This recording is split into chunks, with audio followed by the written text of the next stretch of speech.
Hey nerdy knitters, Tanya here. Get your favorite beverage and your knitting. Let's settle in for a good chat. I want to start this episode by saying thank you to two people, Gary and Sally, for leaving a super thanks on the last episode of the podcast. I really appreciate that support.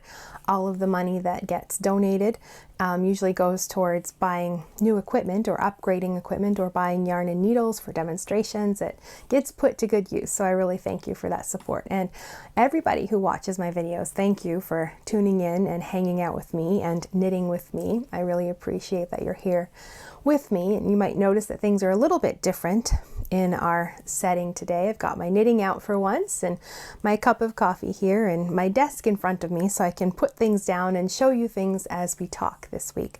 So just a little upcoming sign of some of the changes that I'm hoping to create here on the channel. And there's a new poll over on the community tab. If you click down on Nerdy Knitting and then go over to the community tab and scroll down, you'll find a poll that's asking if you use the recommended yarn in a pattern. Do you always use it? Do you never use it? Do you sometimes use it? Right now it's a close tie between sometimes and always, or never. I can't remember now which the two had the close tie.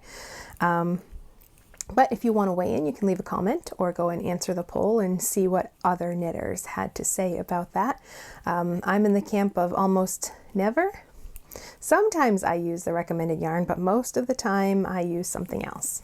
And one more piece of news that I forgot to share in the last podcast episode, I signed up for the professional design course through the Knitting Guild Association.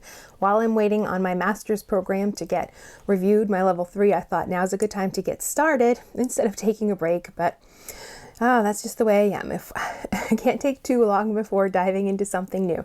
So I purchased module 1, and it's 4 parts that I have to end up submitting for this module. There's 3 modules altogether. In this first one, I have a bunch of questions. I think there's about 30 questions I have to answer, and not yes or no questions. It's more like define these terms, like raglan or something like that. And then like different collars. Can you define what these collars are, or why you'd want to knit something top down or bottom up, or things like that. Like just making you think about the design process and why you choose a construction method or different features that you might have in a design. So that's one part of it. And then there is a book report. It's on a specific design book, so you're expected to purchase this other book or get it from your library or however. I did end up purchasing it. I was able to just get a Kindle version. I'm not sure if I'm allowed to say what book it is since they don't mention it on the page for the course, so I won't say. But it is a knitting design book that you can buy anywhere. So I have to write a book review about that. I haven't done that yet, but I've answered most of the questions. And then the next part is a fiber report, which I'm because I also had to do that for level 3 of the Master Hand Knitting program. There are some separate steps in this report that I need to include, like where it's from a design perspective, like why you would use certain fibers. So I have to include that, but I'm using the report I already wrote and then just adding some additional information to it. So that's finished as well. And then the last part is a design submission. Like the course instructor provides like a design call that you would see if you've ever looked on the designer group on Ravelry, and you'll see different organizations will say they're looking for specific patterns, and here's a mood board, and this is the deadline and what we're looking for. So it's sort of like one of those. So my job is to create a submission, and usually it's like a 1-page thing. You show a picture of the swatch of your idea and more details about it, the yarn that you'd recommend and why you'd recommend it, and a drawing of how that garment or accessory will look on a body. That is the hard part for me. I can draw a little, but I need to have a reference in front of me. So that is the part that's holding me back. So I need to spend some more time on my drawing skills. That's the one area I know I need to work on, but it's really kind of interesting because designing, it's not just let's sit down and knit a thing and write up the pattern and throw it on Ravelry. There's a lot involved. If it's more than one size, you have to grade the pattern to make sure and then list like how much yarn you're going to need for each size. And there's a lot of math involved. And then outside of that, you've got to like like the pattern layout has to look nice, and you have to have schematics. So you have to learn how to make those as well. And then there's all the photography. And then when you're doing a design call, like submitting to that, then there's also drawing a picture of what you'd like to design. And there's a lot that goes into it. It's not just knitting. That's actually a pretty small part of the whole process. So, I mean, if you've ever thought about designing for yourself, just keep that in mind, that it's not going to give you the ability to sit and knit all day. I spend more time at my computer doing videos and swatching and writing and doing math than I do actually knitting. So it's not a great way to just spend the day knitting, but it is fun, and it's a good creative outlet. It allows you to really creatively stretch yourself. So I appreciate that part of it, but there's just a lot that goes into it. And I appreciate this course because it's helping me work through some of those things, like working on my drawing skills and creating schematics and things like that. They don't hand you all the information. There is like a page, not a page, but a whole like a booklet. Everything's in files that are emailed to you. I think it's maybe 20 to 30 pages with information, and then another one with lots of links, but it is expected that you're going to like go research a lot of this stuff and figure it out for yourself. There is some guidance, but at least with this level, I'm not sure about the other two levels, if there'll be more hand-holding in those, but the first one, there's been enough that I could work through things, and it's been a good process. I'm not quite done. I've finished one report, the fiber report, and most of the questions. So I still have the book review to go, and I have to create my design submission. I don't have to design a garment.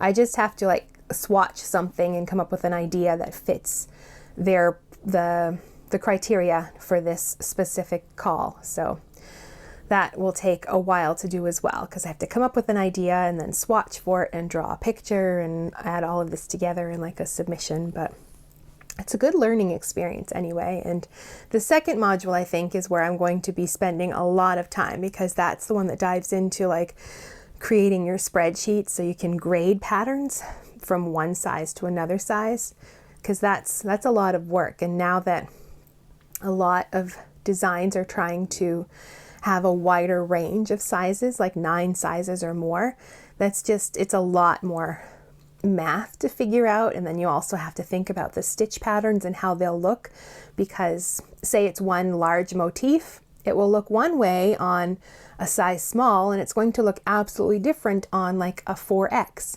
So you have to think about the design in those different sizes as well. So it's a lot of work, but I am enjoying the process, and it's giving me some time to work on the areas that I know I need work, especially with drawing things for submissions at this point. And I know at the next level, it's going to be creating spreadsheets so I can start grading patterns, because I would like to design sweaters and garments, and I'd like to have some sweater knitting classes, but I need to work on my grading skills first. So it's not just like, here, let's knit a little baby sweater, because that's one size. But in the future, we'll work on that. But so I'm working on this. Hopefully I'll have this done within the next couple of weeks. I've worked on it for about 2 weeks now, and I estimate I'll probably be done in another week or so. So that will be about a month for the first module, and then I'll get module 2, and I expect that one is going to be the one where I spend quite a bit of time. So we'll wrap up this beginning section with what I'm reading, and I'm reading the last book in the Amelia Peabody series, The Painted Queen. It's book number 20, I believe. The author is Elizabeth Peters. That's her pen name. Her real name is Barbara Mertz. She died, I believe, in 2013. So this last book she was working on before she died, but she didn't finish it.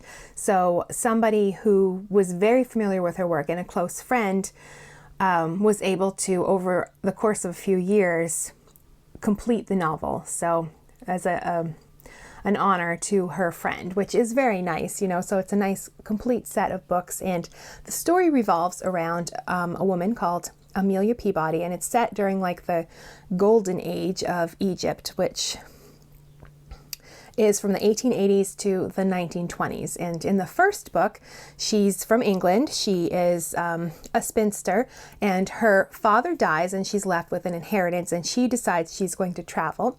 And in that first book, she meets another woman who's been abandoned by her lover. So they team up and they go to Egypt and they meet the Emerson brothers.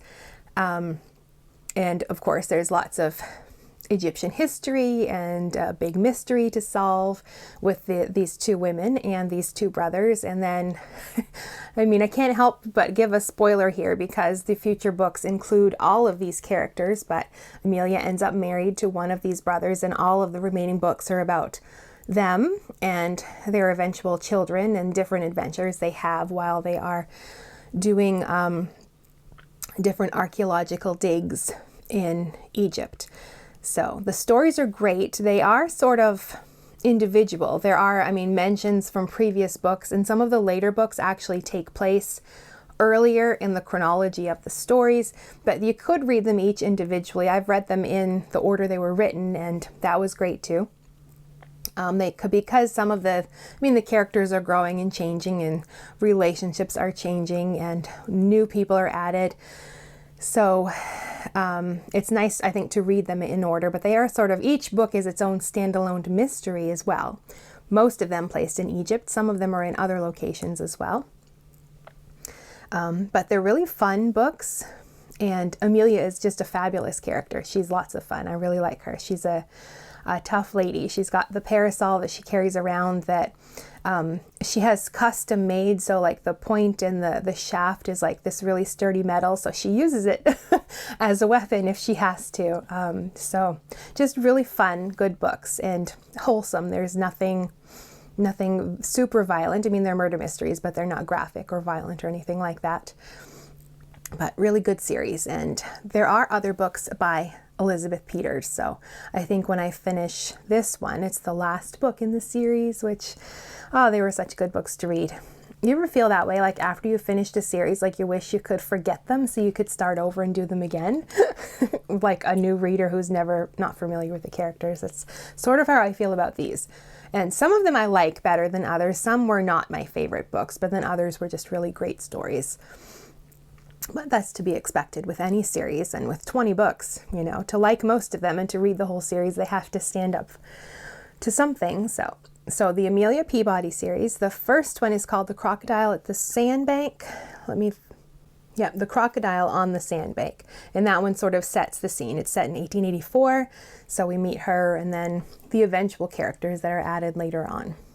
So like I mentioned in the beginning, things look a little bit different here. I've moved my desk so it's in front of my bookcase. I actually move it against the wall when I'm not recording, but I wanted to be a little more relaxed and chatty so I can sit and knit with you, or sit and have my coffee and we can just feel like we're chatting together.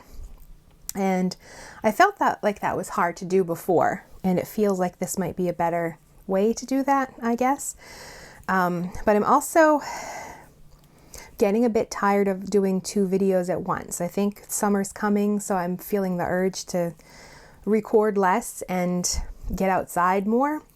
So I think I'm going to go to just 1 video a week. But my issue is I really like the podcast format, like this relaxed, chatty way, have my coffee, talk to you. But I like the content of the Tuesday videos where we do a tutorial, or I share knitting patterns, but the pace of those is generally, I try to keep the pace up so you can move through it quickly and get on with your day. And then the podcast, is more settle in and let's knit. So I'm trying to figure out how I can combine those 2 things. And I think I want to do more of this relaxed pace where we just sit and chat, and combine that with the Tuesday videos where I can sit and knit. I actually just recorded a video about like summer tank tops, and I was sitting and knitting on my tank top while I was talking about the patterns and showing them on my iPad. So I think I'd like to try that, a more relaxed pace. So that means I'm not going to be doing like the podcast like we've been doing it for the past, 5 months or so. I think this is episode 17 or 18.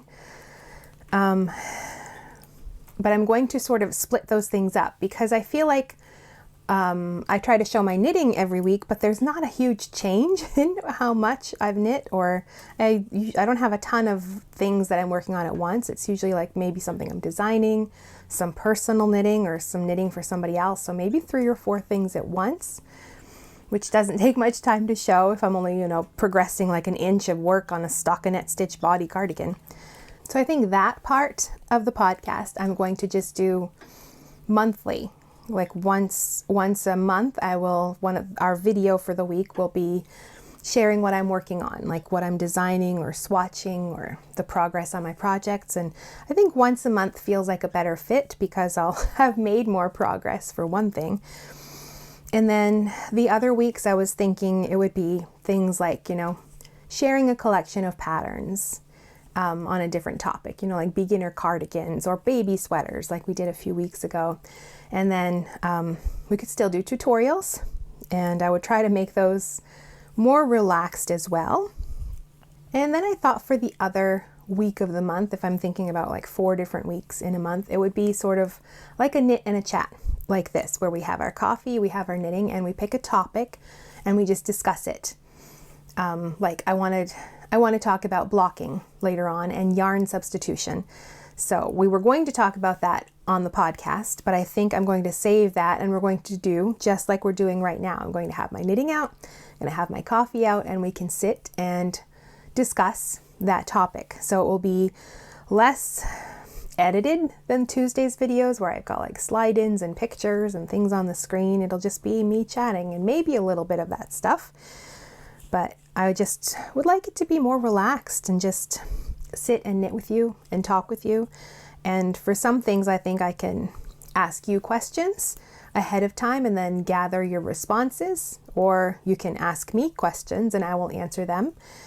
And that would be the other weekly thing that we would do. So I would take those 4 different sort of buckets of content and divide them over the month. So starting next week, we'll be back to just 1 video a week, and I'll be publishing it on Wednesdays, so right in the middle of the week. And of course, if you don't watch it on Wednesday, you can save it to your watch later list and watch it on the weekend when you have time, because I'm hoping it will be more like a settle in and let's chat, maybe 15-20 minute video or longer, but only once a week instead of twice, because I need a bit of a break for the summer. And then I think in August or September, we can revisit that and see if it's working out well or if we want to adjust things and change. But I think for the summer, 1 video a week where we can sit and chat like this about patterns or specific knitting topics, or I can share what I'm knitting, or I can answer your questions, then this will be a good way to do that. But I would love your thoughts about that, because the whole point of this channel is to create videos that you find helpful and useful. So I want them to be helpful and useful, but I don't want to burn out in the process. You know what I mean? But you're welcome to share your thoughts about the types of videos that you would like to see. If you prefer the more fast-paced edited ones, or if you just like this idea of just this slow chat and knit, then I would like to know your thoughts about that. So we have 1 question for the week, and I'm going to turn it into our knitting discussion actually. Mariana wanted to know about different yarn weights and thicknesses. She's from Argentina, so the Craft Yarn Council, which is a US organization, their standard system is not often used there, so yarns will often just list the grams and length in meters. So they don't use the Craft Yarn Council like a medium number 4 or a super fine number 1 or anything like that. So she is trying to figure out how that would work, because she's often buying US knitting patterns that have those things in them. But then the yarn she's buying does not use those standards. And then Esmeralda left a great comment for her with some links to help her get started. They have the Craft Yarn Council, their standard yarn weights chart, which I'll pop up here so you can see. They actually have it in Spanish as well, which I had no idea. I thought that's wonderful to have that. But then she also shares a yarn conversion chart from Laughing Hen. So it lists some of the alternative names that you would see on different yarns and their country of origin. So that would give her a place to start when looking at those different yarns by looking at the names to see where they fit. But I did also have some other thoughts about what she could look for on the ball band of the yarn that she is hoping to use. And the first thing would be the gauge information.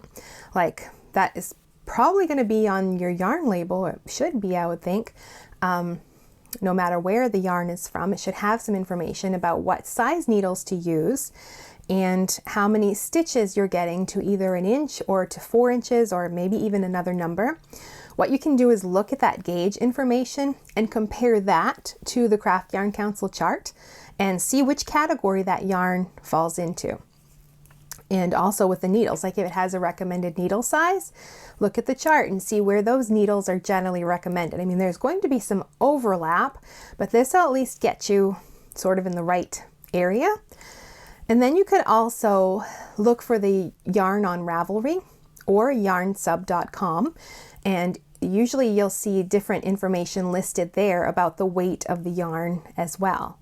So those are two other places that might actually have this figured out for you, Ravelry or yarnsub.com. Just type in the name of the yarn that you're looking at and see what information it shares. And then you can also you can check the wraps per inch. If you take like a pencil or a knitting needle and then just wrap at least a few inches of yarn, or at least for a few inches of length. Like if I were going to wrap the yarn around this needle, I would do it like that, but I would push them close together. I wouldn't squish them, but I would push them close together. And then I would take a ruler and measure 1 inch and see how many wraps I got in that inch. And that would also give me an idea of the thickness for that yarn. And that's another way that you can figure out where it fits in the Craft Yarn Council chart. So if you have the yarn label, then I would look at the gauge and the needle size to see where that falls, and then compare that to the chart. But if you don't have the label, but you know what the yarn is, you could look it up on Ravelry or on yarnsub.com and get that information, or you can do the wraps per inch technique, and that will hopefully help you ballpark where that yarn should fall. And then from there, you can pick the needle size and start swatching for the pattern that you're looking at. And that really does fall within our discussion about yarn substitution, which we will do in an upcoming, like a knit and chat. I think we're going to do that. We will discuss like the things to look at when you want to substitute a yarn. If you don't want to use the recommended yarn and you want to use yarn from your stash or something, well, goodness, probably less expensive. Sometimes yarns in a pattern can be quite expensive, so you want something that's more budget friendly. How to figure out what would be an appropriate substitution. So if you have questions about that topic, I would love to know them. So when we do that video, I can answer your specific questions about that. Or even if you want to submit like a particular pattern and ask, how would you substitute yarn for this pattern in particular? Then we could do that as well. That could be really fun. Test me and see how I do with yarns for specific patterns. Now, before we get to what I've been knitting this week, I just want to share about this week's sponsor, which is Knit Picks. They are having a sale on their books that they publish, as well as other books that they carry that they don't publish. One that's really good would be Marie Green's Shawls and Wraps in 1 Week. It's a lot of fun, really great shawls in there. And another one of her books about knitting a sweater, maybe in 2 weeks, I can't remember. But so they don't carry just their books, they carry other knitting books as well. And I think they are 20% off until June 14th. So now is a great time to stock up on some books if you'd like to add to your knitting library.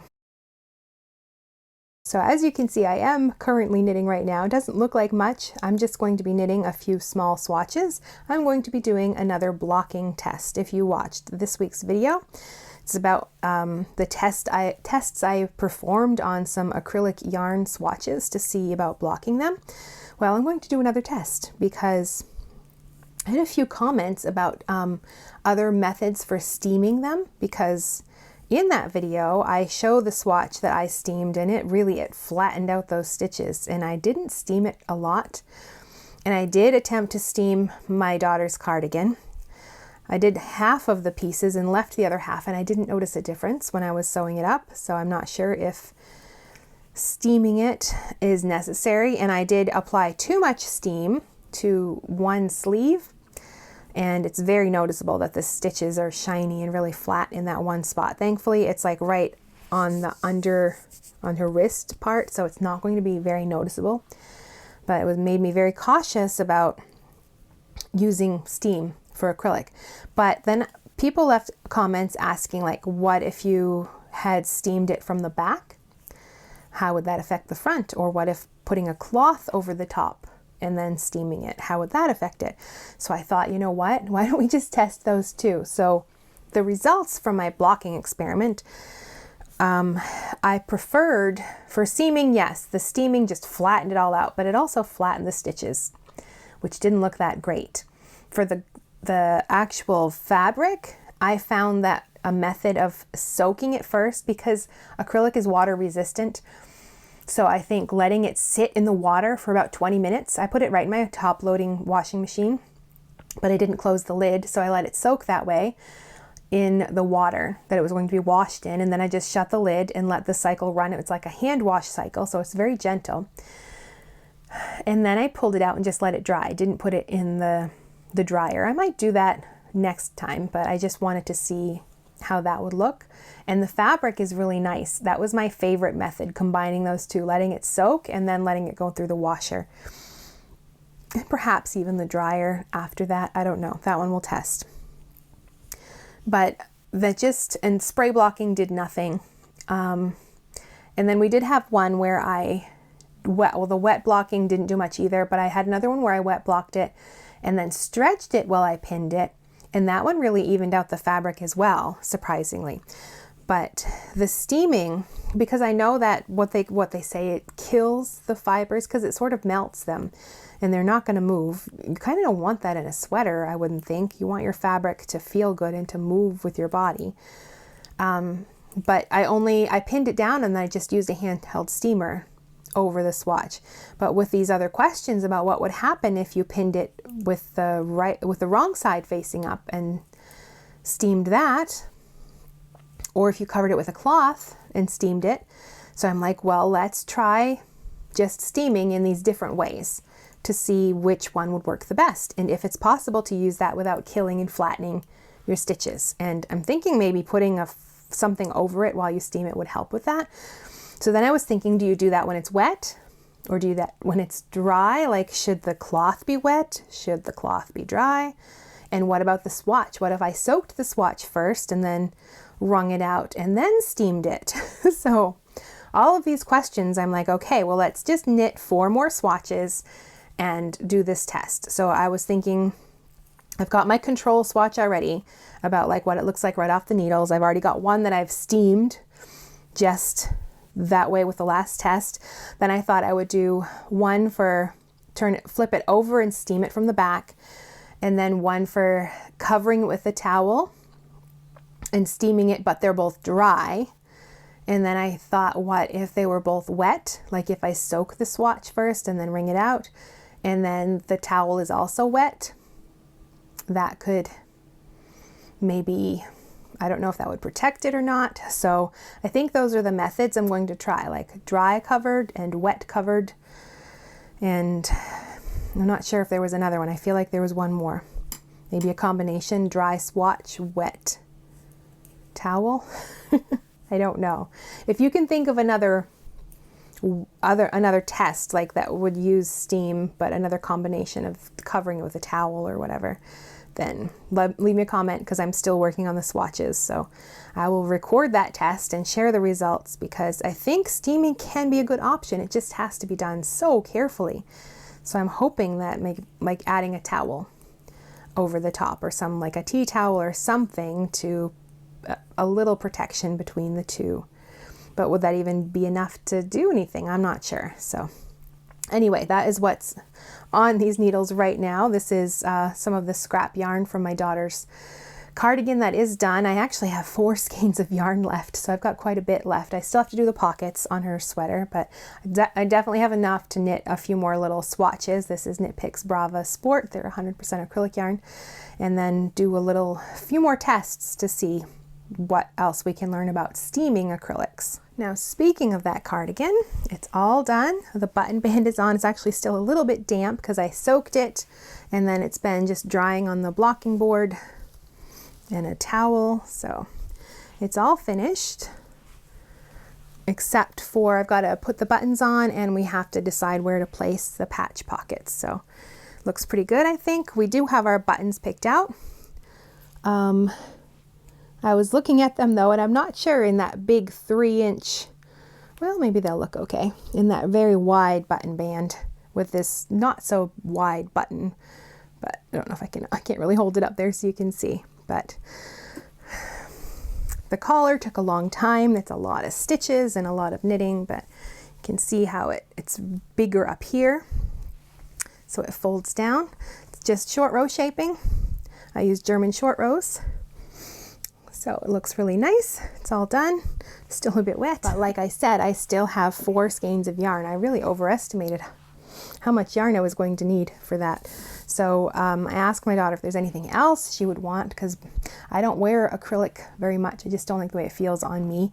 And that's actually funny. I haven't minded knitting this sweater until this week, where it got really warm. And as it was sitting on my lap and as I was knitting, it started to have that clammy feel that I get when I wear acrylic.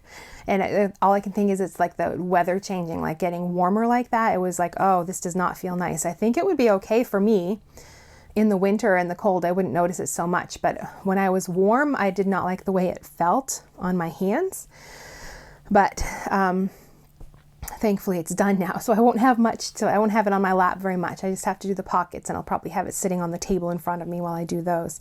But I have a lot of this yarn left, so I asked her if she wanted anything else, and we looked at some. She mentioned like maybe a closer fitting vest, like with some negative ease, it would fit close to her body, but she could wear over like a button-up shirt. So I looked at different patterns, and I found this free one on the Drops website. So I'm going to be knitting that for her with some of this yarn. I estimate I'm still going to have some yarn left over, but I have started the back panel right here. It's just very simple garter stitch at the bottom, and then this simple textured repeat pattern. It's just like 3 knit rows and a purl 3 stockinette rows, and then you throw in like 1 knit on the wrong side row to get a ridge in there. So the stitch pattern is really basic, and then I've got to do some waist shaping in there, and then looks like just a really cute little waistcoat though, and we've got plenty of yarn for it. So that is another thing that's on my needles now that that giant sweater is off my needles. Making good progress on this little dishcloth. Now at the time I started this because I like to have something small that I can take on the road to church, or just when we're going out and I know I'm going to have like a few minutes where I'll just be sitting and I can have something small I can throw in my bag and knit. And that for a while was the sweater. Like when I was doing the sleeves or just one front, then I would just throw that piece in my bag. But once it got to be a full sweater, I couldn't do that anymore. And my other projects were too much thinking involved. So they weren't like on the road knitting. So I grabbed some dishcloth yarn. I think this is Bernat Handicrafter, or it's Knit Picks Dishy, but I think it's the Bernat anyway. And it's just a simple, the grandma's favorite, not grandma's favorite, like the round dishcloth that you just do like one little point is about, I don't know, 10 rows, maybe, I don't remember. Yeah, about 10, where you're just using short rows to create the little wedges.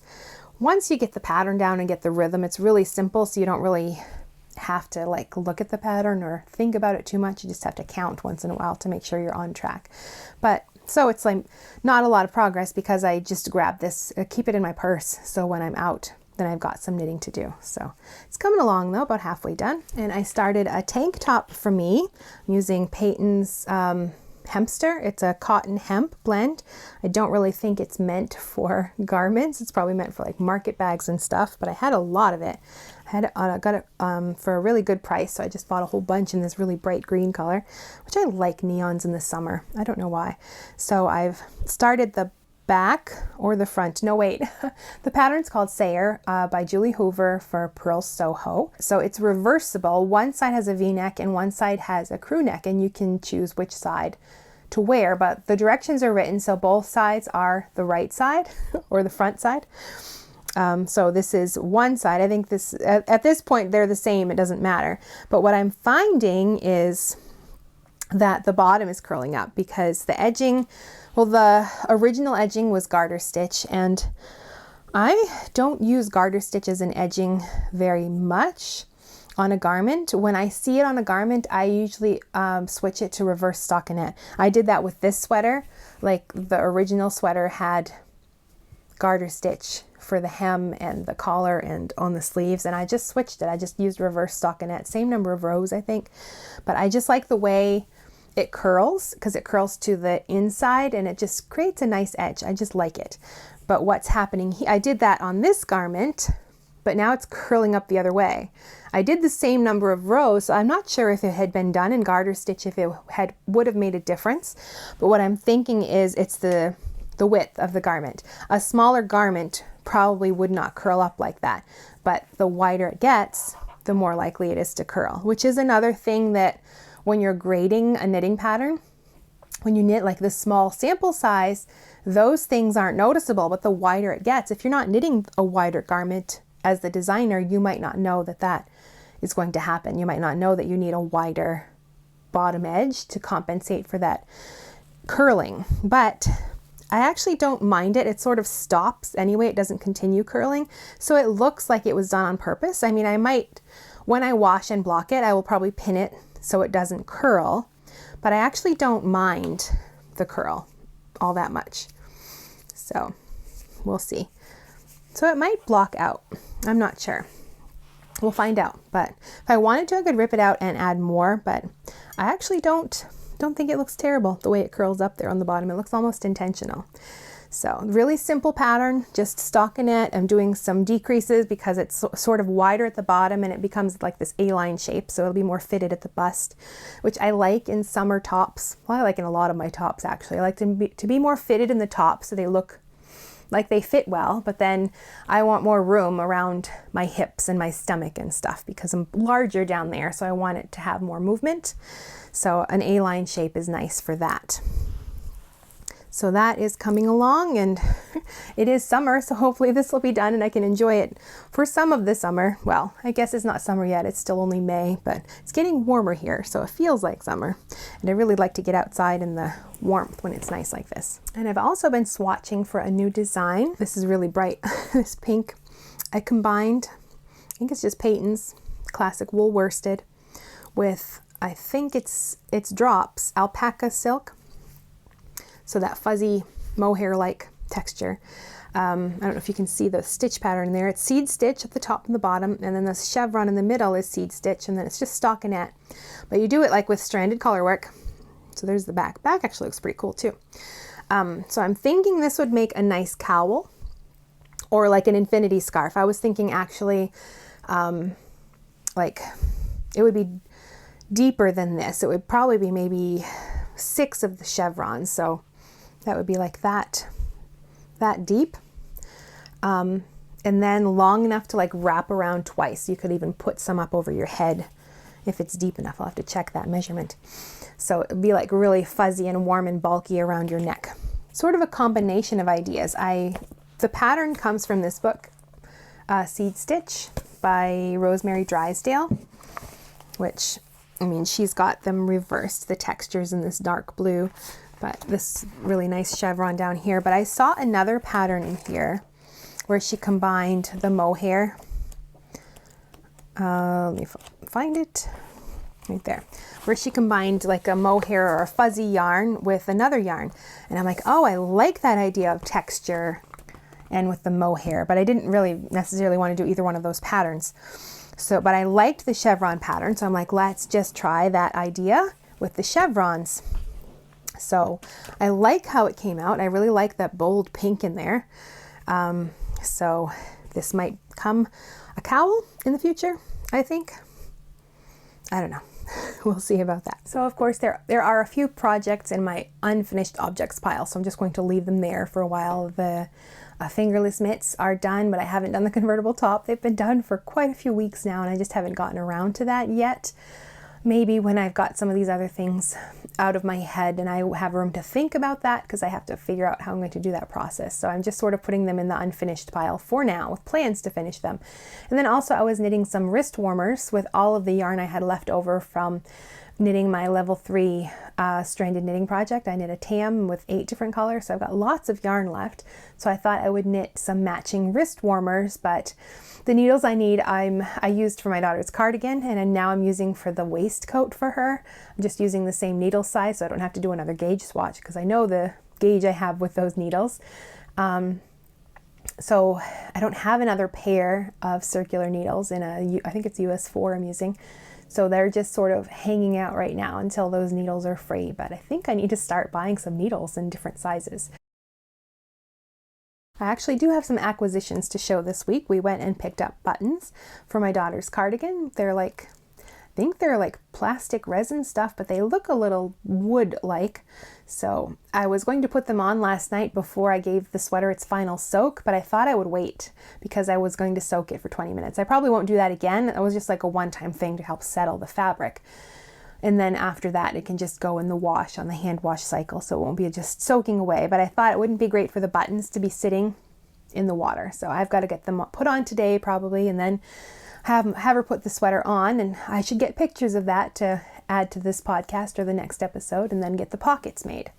So that I picked up this week, and that was at a local fabric store. They also have a little knitting section, and I totally forgot that they actually sell Knit Picks things in the store, which, I mean, usually online stores, you don't find their things in stores too, but I was very lucky that I forgot that mine carries things like that. I hadn't been there in so long because it's not really a yarn shop. They've got like a few aisles of some yarn, but the stuff that you'd find in most big box stores, there are a couple other things there. And then they also carry Knit Picks, different things. So I picked up some new needles. So I did get some new needles. These specifically for knitting swatches for demonstrations, because I've been using other Knit Picks needles, but they are, I don't know what kind of, I think they're nickel or they're metal, but anyway, they make a lot of noise. So when I'm doing overhead demonstrations, like if they hit my desk, they clank around and they're just very noisy needles. I like to knit with metal needles because they're nice and slick, but when I'm doing demonstration swatches, they're noisy, and they also tend to slip out of my swatches. I've been using some acrylic yarn, some bulky weight acrylic from Knit Picks, and it's very slick yarn, so my metal needles just keep sliding out whenever I do like demo swatches, so I've got to really hold on tight. So I thought it would be nice to have wood needles so they'll stay on, my swatches will stay on the needles, and also they won't be so noisy or clangy when I'm doing videos. Like, I don't usually use wood needles on my personal projects, but I think for demonstrations these will be good. So I got, they're 8 inches long. They are, what sizes did I get? Oh, a US 9 and a US 10, because I usually use, when I'm doing demos, like a worsted weight yarn or a bulky yarn. So I thought 9s and 10s are good. Like 9 is usually on the high end of what you'd use for a worsted weight yarn, but for a demo, I want you to be able to see what I'm doing. So the bigger needles are handy for that. And they're just very pretty. I don't know if this is, oh yes, it's their rainbow wood. Don't know if you can see that. Oh, there we go. So just very pretty needles. So I'm very lucky that I have them locally. I'm not sure if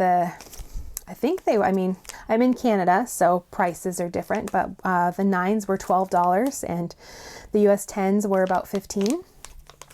So now I need to go on the website and see if I got a good deal on those, but I mean, I didn't have to pay shipping. I know to ship to Canada, to get free shipping, I have to spend 75 US, which is more than $100 Canadian. So I don't usually spend that much. So I do try to save up so I can get the free shipping, but I mean, I have to spend so much to get there, plus the exchange rate. So I don't often do that. So I do have smaller orders and I end up paying the shipping. So it probably worked out. Anyway, that's my budget thrifty mind talking, making sure I'm saving money. But I like Knit Picks for that because their prices are really good. And at least for Canada, it comes fairly quickly. I have to wait a few weeks, but it has to cross the border and go through customs. And that's the other thing. I don't think I've ever had to pay duty on things from Knit Picks. And sometimes that happens. Like I'll order something and then it comes and I've got to pay $20 more just to get it because of the customs and duty taxes. But so it's nice to actually have a few things, none of their yarn, sadly, but a lot of their needles and other supplies I can get at a local fabric store of all places. So that's really nice. But we have been talking about sock books. We talked about them last week, and I mentioned that I'm going to, some of the tutorials that'll be coming up will be about socks. So I'm doing some sock research basically, because I think we'll have like a basic pattern. Like the first one will probably be a basic sock, cuff to toe, using double pointed needles and just like the classic, heel flap and gusset. So that would be the first one. But there are so many different ways to make heels and to make toes, and then you've got top down and then bottom up. So there's a lot of different ways to do those. So I thought I would research basically to get all that information distilled. I have a stack of books over here about socks. I've got a really great library system. And my husband picks up the books for me on his way home from work. And I warn him ahead of time. I'll say, okay, I just ordered like 15 books on socks. So he'll get a grocery bag and fill it with all of the books that I ordered. He's very nice for picking up all these books for me. But I can study all these books and make a list of all of the different ways to do these heels and these toes, and then sort of work out the basic patterns. And then I figure we'll do one a month, covering the different ways to knit them as well. We've got double pointed needles and shorty circulars. I don't even have any shorties, so I'm going to have to buy some shorties and practice with them. I've never knit socks with them. Or flexible double points. That's probably my favorite method. Or magic loop, individual or two at a time on magic loop. And then there's two circulars, which I know how to do, but I've never actually knit a project with them. So I've got to learn how to do that one. So there's all the different ways to knit them, plus all of the different ways you can knit them. It's a lot of stuff. So I think in the end, after we have all of these tutorials for each of these socks, I want it to be more like a mix and match. Like you can choose which way you'd like to knit them, like what small circumference, like if you're going to do DPNs or magic loop, and then like which toe you like and which heel you like, and you learn how to sort of make your own vanilla sock pattern. So you'll just know it has all of the favorite elements that you like in your sock. But I mean, you can only figure that out if you knit different socks to find out, oh, I really like this heel construction, or this one fits my foot really well and this one doesn't. Like, you don't know that stuff until you actually knit some and try them on, and I don't know. So it's still in the percolating phase, because it's a lot of information to sort of sift through and then sort of distill so we can make very useful tutorials. So anyway, all of that to say, I have 2 more sock books to show. The first one is the Sock Knitters Workshop. The author is Ewa Jostes and Stephanie van der Linden. I'm not sure if I'm pronouncing the first name right, but I'll have it written down below. So this one, nice big beautiful color pictures like that, and good clear instructions. And what's included in this one is the basic things like the materials you would use, the casting on. There's a whole bunch of different ways to cast on, and then a section for cuffs, like a ribbed cuff with tubular cast on, garter, double, frilly, rolled, and then heels. And then even the heel section is split up into fitting the heel, which is, I mean, that's an important part, but you don't know which heel is best for your foot until you try knitting a few. So there's heels with heel flaps, heels with diagonal seams, which would be like short row heels, and then round heels that are joined at the foot. I'm not sure what that, I think that's more like an afterthought, where you leave some waste yarn and then pick it out and you knit like a toe basically, but for a heel. And then there are toes, and they've got a bunch of toes here. And then a section for other knitting sock techniques like toe up and heels for toe up socks. Okay, so I think the rest of the information is maybe for top down socks, and then this one, it's doing socks from the toe up. And then the different methods, like 2 circulars, 1 circular in the round. Oh, and even knitting flat back and forth. And then there are some patterns as well, quite a few patterns. So I love that it's got this huge section just on heels. So you can really try lots of different heels, which is on my list to try.